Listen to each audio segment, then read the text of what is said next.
You are watching GNS TV Lansing, God's filling station. Hello, I'm B.Sharp, and you may recognize me from the TV show that we do here on GNS TV called Revolution Against Evolution. We've been doing that TV show for almost 30 years now. But today I am here to put in a little plug for my book, which is not Revolution Against Evolution, but that was my first book. But this is one that has just recently come out. It's called Dr. Hales Home Remedy and Recipe Book. And I have the latest publication of it right here. This was something I did as a project during the COVID crisis, and I self-published it just during that time. This was the first publication, and then a more traditional publisher picked it up and did this version of it, which has just been released on Amazon and on Kindle and on my website. And so you can get a copy of that. It's $20. But what I would like to tell you a little bit about it is the background history of it, because it was a doctor's handwritten handbook that was written between 1844 and 1863. And years ago, I found this book in an old trunk up in my grandmother's attic, and it came from a house in Lewiston, which is up north in northern Michigan. If you go north to Grayling, take the Hartwick Pines Road and go about 20 miles, you'll end up in Lewiston. And it's a resort town, but it was had a very significant history in the lumber baron days in the late 1800s.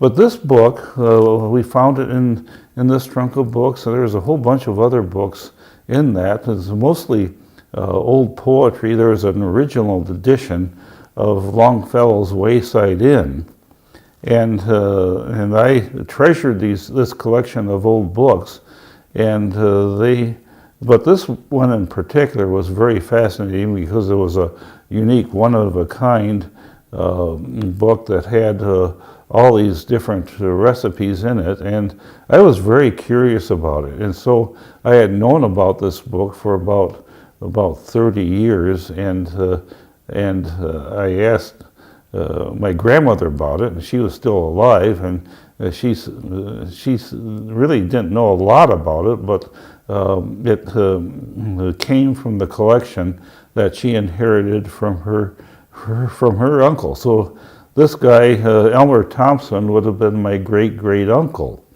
And so I was trying to track down a little bit more about it, but it came from it was a lumber baron's house that was in Lewiston, and unfortunately it's no longer there, but I remember when I was a kid growing up that we would spend our weekends up there and have as many as 16 people sleeping in that house. And it was a large, rambling old house that was drafty, and it had lots of problems. And I remember taking my girlfriend up there. I just met this lovely young lady. Her name is Vivian, and when I took her up there and we spent maybe a weekend with my family, you know, our love blossomed, and that year we fell in love. I ended up proposing to her and marrying her, and that house up in Lewiston really had a lot of significance for me in my marriage, because it helped seal our relationship. And so it was a kind of a very special place to me, this place in Lewiston. We just went up there this past summer. there was they have what they call a timber fest, where they have demonstrations of the old lumbering days. And it turns out that the Lewiston Area Historical Society has a museum that they've put together, and it's right next door to where our house stood. And later, after our family ended up selling the place, we just decided we couldn't keep it up. They kept it for a while, and then Michael Sachs, the fellow who owned the house where the museum is, ended up tearing it down. They intend to build a nice little village there to display all the different lumbering tools in that area that come from that area. And it's kind of a fascinating little museum that they're putting together.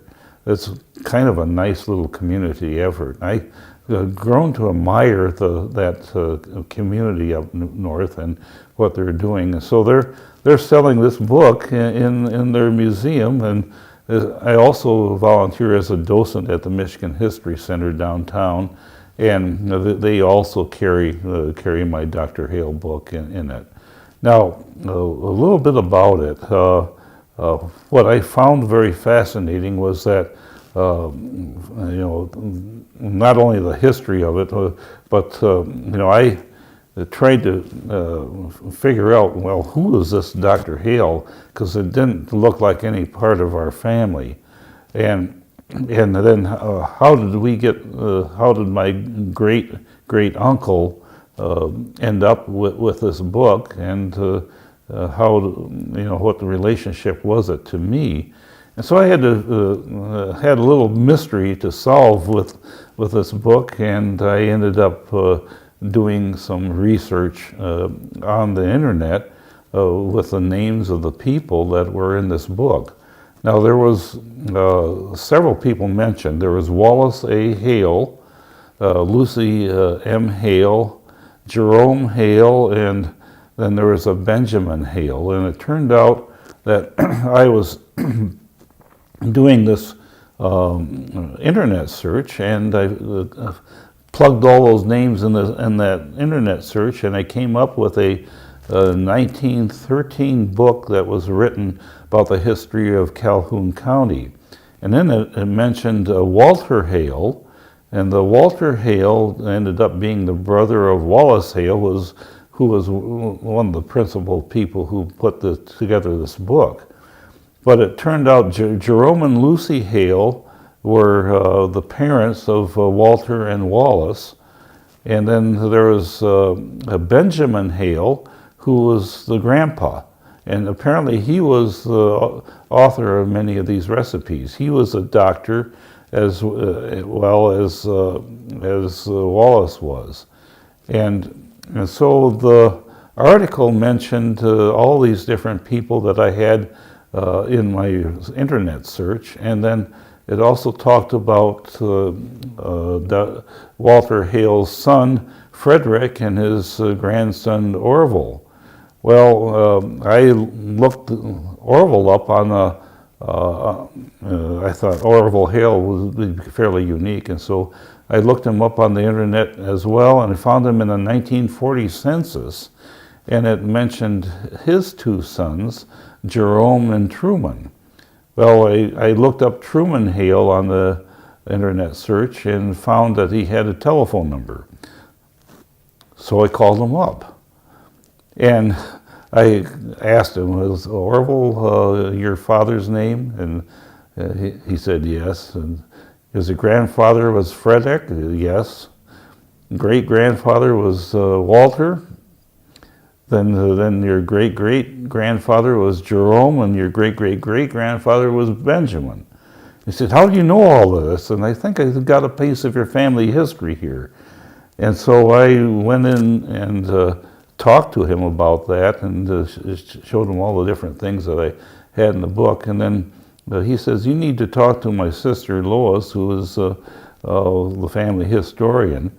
And so I talked with her, and it turned out she had another book that was much like this, and so, but then the question was, well, why did we end up with this book and not in their family?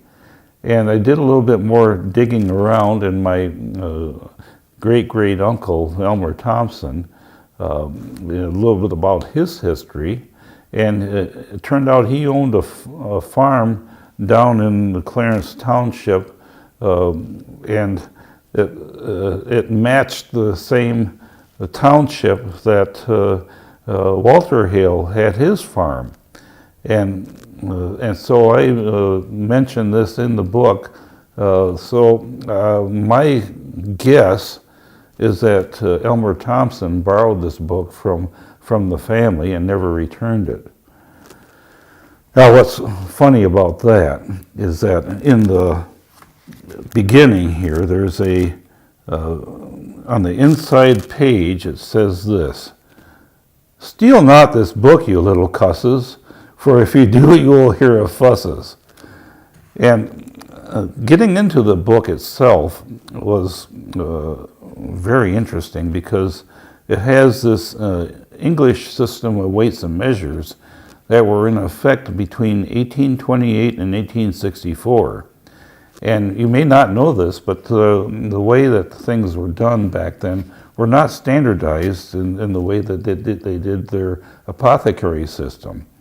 And back then, they had little symbols for each of these units of measure. And one pound back then was 12 ounces. You only had 12 ounces instead of 16 ounces. And then they had another measure called a dram, D-R-A-C-H-M, and there are 96 of them make up a pound. Then there was a scruple. A scruple was a smaller unit of measure where 288 of scruples make up a pound. And then there's a grain, which is 5,760 grains to a pound. Now, the question is, how did that all work together back then, and why did they have that? It was really something that was an English way of doing things. It's sort of like their monetary system. And they had in their apothecary system, they would also have they would express it in terms of the Roman numerals for the quantities. And so if you have first the symbol for dram would be this, it looks like a 3 is what it looks like. And then you have a Roman numeral where you have I, and then the J at the end would prevent it from tampering or changing it. And so they had all these different things throughout it, which I try to explain in the book. And then one of the things that is quite fascinating is that they, on the very first recipe page, at the bottom he had written out a code, A through Z. And some of the more esoteric ingredients he would put in this code. And so later on elsewhere, there was a pill that he put together for ague. And the pill for ague starts out with 10 grains of quinine, and then in code he has arsenic, and he has 5 grains of arsenic. Opium is in code, 15 grains. African cayenne, 15 grains, and you mix it all in the little bit of wood mortar, and so that the arsenic may be completely mixed with the other articles, and and then they have it mixed with an extract of burdock root on top, and then he gives the dose of it.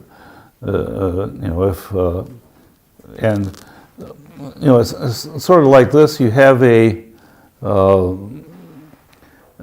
pill that has arsenic and opium. If it just doesn't kill you, it'll make you feel good. And so I was really fascinating with these recipes in this book, and I ended up doing a lot of work during COVID because I was just sitting around isolated trying to figure out what to do, just retired. And so what I ended up doing was I took the original handwritten pages on the left-hand side, and on the right-hand side, I transcribed it, and so that you can actually read it. And there's a lot of things where they ended up. At that time, the spelling wasn't standardized. The Webster's Dictionary had just come out, and so in many of the cases, they spelled things a lot differently than what we do now. Like dose is D-O-C-E, and it's they would, and so I corrected all that, and there was one that was really a mystery. It's spelled G-O-A-C in the book, and it's. And so I researched it, and it turns out that the real spelling is G-U-I-A-I-C. It's a root that's used in the recipes. A lot of these recipes, I presume, would work pretty good. They're mostly herbal, and it's really a fascinating study to go through this and find out all these different things that they knew how to do. The vast knowledge that would have taken place for this person to understand what to do in certain cases, and that he gathered all this together, put it in this book, and it gives you a nice picture of what life was like 150 years ago. And to tie it back into our revolution against evolution theme, this is the kind of science that was active at the time that Darwin wrote his book, Origin of Species. And I think it's a good indication that though there was a lot of knowledge at the time, people were just trying to figure things out.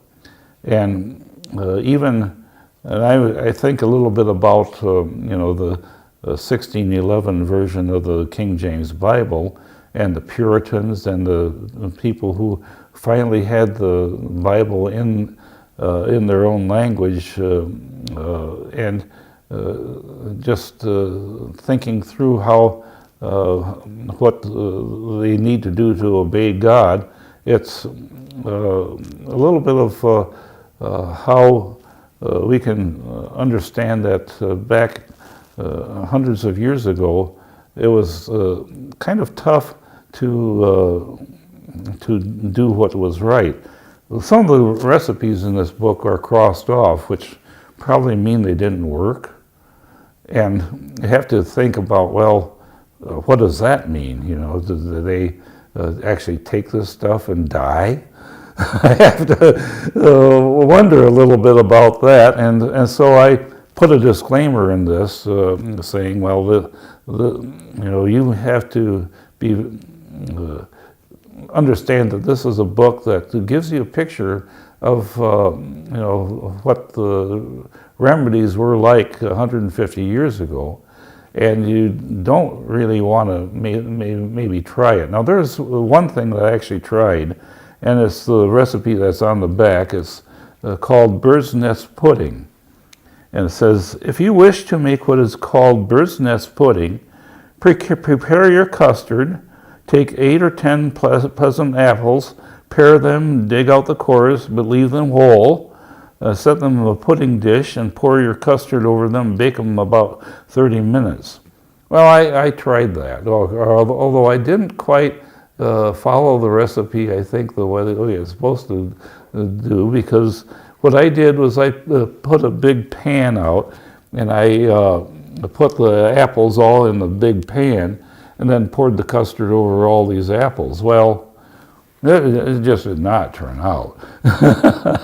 I think what you're really supposed to do is have individual pudding dishes and put them in those, and then bake them and see how it tastes out. But it actually sounds pretty good, and I tried it. And the thing of it is that when they put these recipes together, you can see that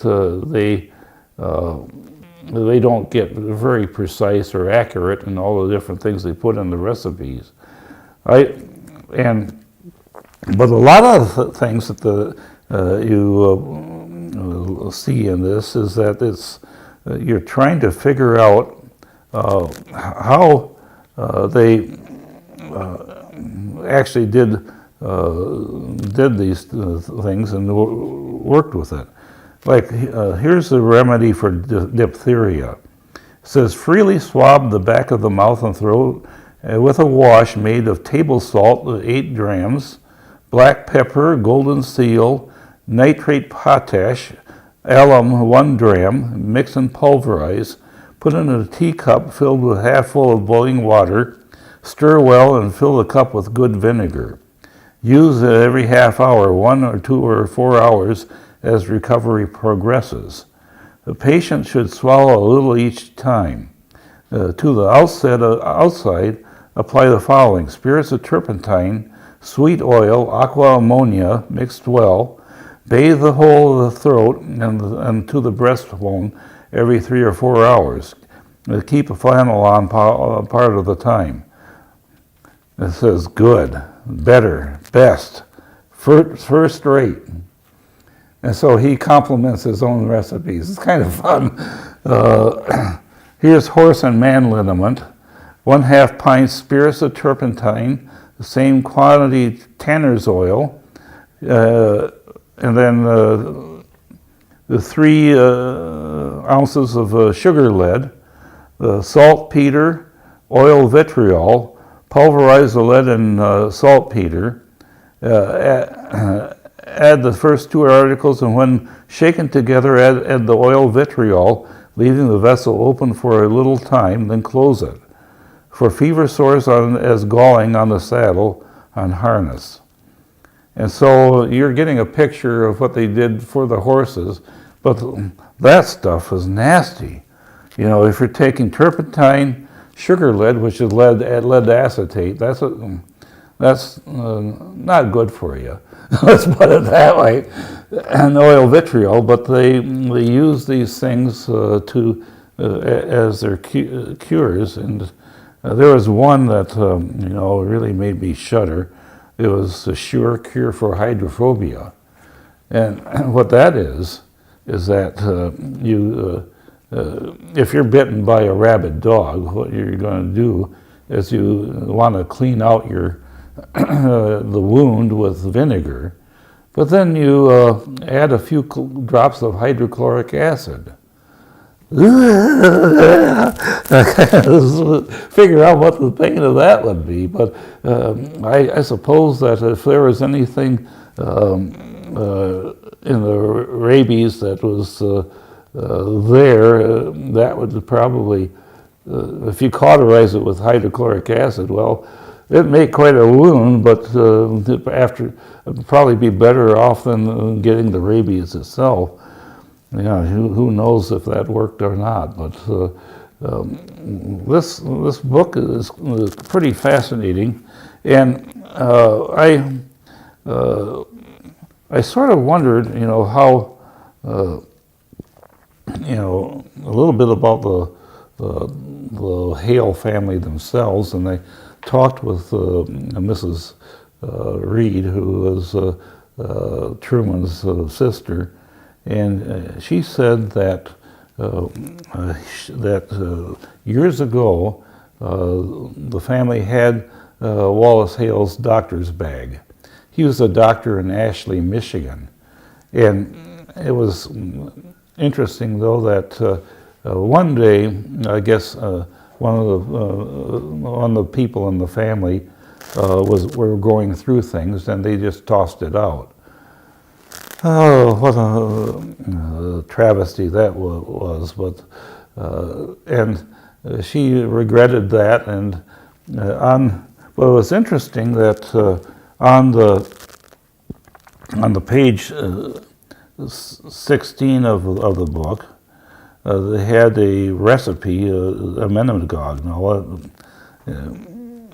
what that is a. I guess I'm not going to tell you what it is because it's kind of nasty. But it says, I've got this in my large book, Wallace. Well, it turns out the large book was the copy that she had. And so it was kind of interesting that there's this connection to the Hale family that I was able to find and identify and make it something that people could take a look at it and figure out what to do with it.